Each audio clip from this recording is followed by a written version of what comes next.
Hey folks, I'm back doing another great video, and this one is on the Japanese knotweed, the leaves, cooking the leaves. We're a little late in the season, so I don't have the shoots that are tender. The stalks and shoots that we have now are kind of woody-ish. They're more fibery. So come fall, come springtime, I'll definitely be able to do the video on that. So here we have the coconut oil. You can use whatever oil you want, or if you just want to use plain water, you can. So I just want to show you the leaves. These are the size of my hand, so the size of some of the leaves that are really good. These are more tender. If you get the smaller ones, I advise trying to find the smaller ones, but today I just wanted to show you a wild edible that could be eaten. If you eat it raw, it's a little tough. These are not, they're a little tender, so if you were, stuck out in the woods or somewhere and you needed food, you could possibly eat these and hopefully tolerate them. They're not bad. They taste a little tart, kind of like a tart type of lemony. So here's some that I had already prepped for the stir fry, and we're gonna fry these babies up. So my heat's probably on a little high because I started it a little sooner to have it ready for you guys. Now that I have the microphone, it's going to be easier to do the sound quality will be a lot better instead of over the crackling. And remember, with all the other wild edibles that I have done videos on, you could put a little bit of water in here to get that steam going, and your wild edibles are going to eat up that water. It's going to soak it up.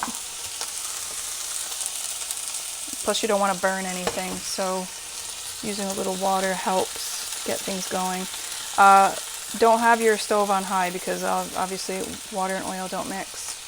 You'll have it splattering all over the place. I have this on a 4. I probably could turn it down to a 3. In my other videos I think I've used 3. But as you see, they don't take very long. Kind of like a spinach. Doesn't taste like a spinach. Well, it might be a little cross between a spinach, but I think it just has a little tarty, soury taste to it. It's not bad. I really like it. If you're fancy and you wanted to throw some butter in there, of course, if you're making it at home, it's a little different. So that's about it. That's how you cook your leaves. You can cook them till they're really, really soft and tender. You can put them over rice. You can have them with whatever dishes you like. Pasta, you can throw them in with your sauces. The reason why we do eat these edibles is because they're high in nutrients. And this one especially high in vitamin A, C, zinc, potassium, which we need a lot of potassium, and manganese. I'm sure there's others that I'm not rambling off, but those are some of the, vitamins that you're going to find. And it smells really good cooking it too. See how the color changes? It'll turn to like that pale yellow, well, not really yellow, like a brown, palish brown color. Doesn't take very long to cook. I want to say about 5 minutes, the most. Well, we've been talking about 3, so yeah, about 5 minutes. So there you have it. There's your wild edible on your leaves for your Japanese knotweed. And I'm going to move this off of here and turn it off because I want to show you some other things that I have done and what I have made so far with the wild edibles, and I think you'll find this really fascinating. So far we have this is the Japanese knotweed stalks. They are a little bit tough. So come springtime, I only did a couple jars just to see how they would come out. They're good, but they are a little tougher. In the springtime, you want to pick the shoots and you can pickle them. All I use for my pickles is a dilly bean pickle recipe from the ball book, the canning ball book, and I use that for all of my pickles. And I also add in dill if I have it. You can order canning different types of herbs and spices. I know Walmart has that in their section. And that's all I do, is use that to can all my pickles. Here's the same thing. These are the shoots from the plantain. Remember these? So I had picked quite a few, and I did pickled up a few jars of them. They're actually really good. They're nice and tender. I did throw garlic in there because I grow my own. This is some of my garlic that I grew. And so that's that. Those are fun. Bring those to your party at your friends.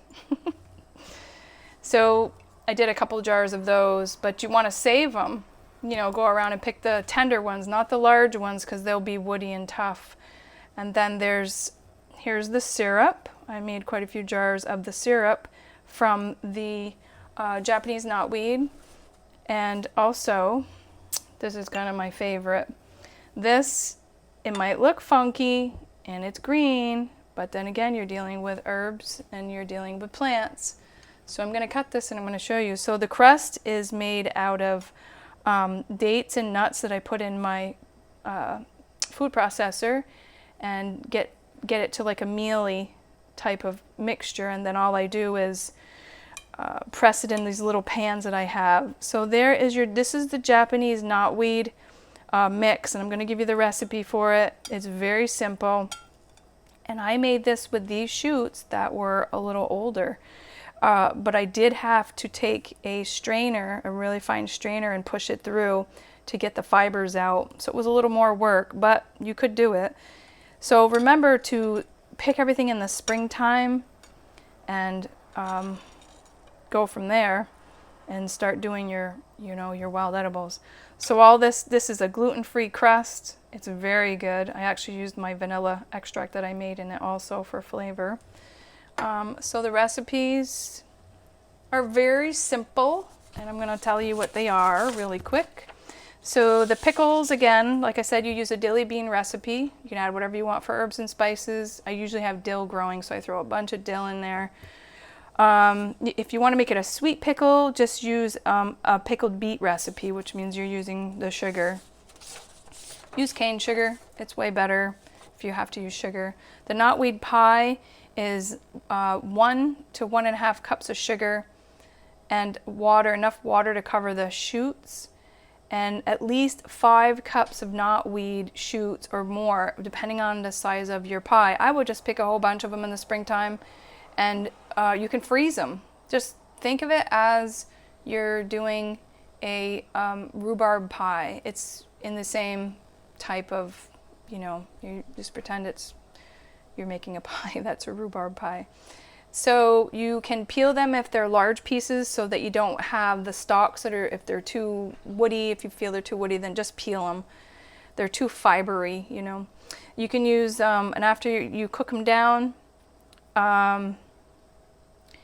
you want to use either arrowroot or gluten-free flour to thicken this here. I did use arrowroot. It called for corn flour or corn starch, and I didn't know if I don't want the corn. I'm good. A lot of that corn's genetically modified anyways. Bring to a boil and stir it occasionally on lower heat and simmer it for 30 minutes, and that'll thicken it up along with the arrowroot. I just used the arrowroot, which was 3 tablespoons of the arrowroot. So when you're done simmering it, you want to mix the arrowroot, and I used my vanilla as a spice, and you can add whatever you want in it for herbs and spices too. If you're making a pie crust, you want to bake your pie crust obviously at 325 for about 3 minutes or less. And if you're making it raw like I did here with this crust, it's very good. You could freeze these and take them out later on. These are just small little ramekin type dishes that I use to make it in. So that's enough for the little pie, and it's very good. I was like, oh, this is really good. The knotweed syrup. So the shoots, you want 4 cups of sugar to 4 cups of water. And that's a lot, but that's how syrup is made. You want at least 1 cup or more of the shoots. You can chop them up. You can also do the same recipe for the syrup for anything like berries, wild berries, raspberries, blackberries. You're just making a syrup. I did add lemon into mine because I like the taste of a little lemon when I was making it. But you want to bring the sugar and the water and the shoots to a boil and simmer them for about 20 minutes. I think the longer you simmer them, the thicker the syrup can be because it evaporates the water out. You take it off the stove and let it cool. And you can use the recipe for any type of wild edible you want to make syrup with. So dandelion, if you look back on my dandelion recipe, I made the dandelion syrup also. Pretty much the same way. So the raw food pie crust, I forgot to say, was, I don't want the ratios, but you could look it up also. The dates and walnuts or pecans, you can use any kind of nut you want with it. No cooking necessary for that because it will thicken right up. So I think I covered everything on here as far as the recipes go. If you have any questions, definitely let me know. I think this is fun to do with the kids. You're teaching them valuable skills. We forget that this is really a lost art for a lot of us. We're so used to everything just running to the store and picking it. Learn the food that's free around you and has more nutrients and more vitamins than you will ever find from something in a grocery store or in a box or canned or anywhere else. You're going to find more vitamins and nutrients in these products that you make yourself and can yourself than you will anywhere else. Remember, our ancestors survived doing this. That's how we ended up here. They were smart enough to do this and they survived. So we can do the same thing. There's no reason we can't. So that's it. I hope you enjoyed this video on these wild edibles, and I will see you on the next video. Hit the share and like button with your friends, and my Facebook page is Vermont Pure Herbs, and the website is vermontpureherbs.com, and we'll see you on the next video. Peace.